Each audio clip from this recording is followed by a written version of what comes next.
శ్రీ సాయిబాబా కష్ట నివారణ స్తోత్రం.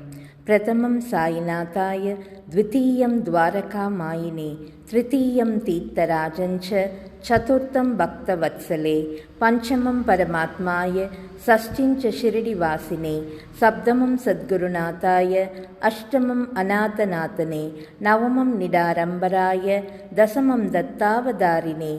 ఏదాని దశనామాని త్రిసంత్యం యః పడే నిత్యం సర్వకష్ట భయాన్ముక్తే. శ్రీ సాయిబాబా నమోస్తుతే, శ్రీ సాయిబాబా నమోస్తుతే, శ్రీ సాయిబాబా నమోస్తుతే. ఓం శాంతి శాంతి శాంతి. ఓం శ్రీ సచితానంద సమర్థ సద్గురు సాయినాథ్ మహారాజ్ కీ జై. इति श्री साईनाथ कष्ट निवारण स्तोत्रम संपूर्णम. ओम श्री साईराम.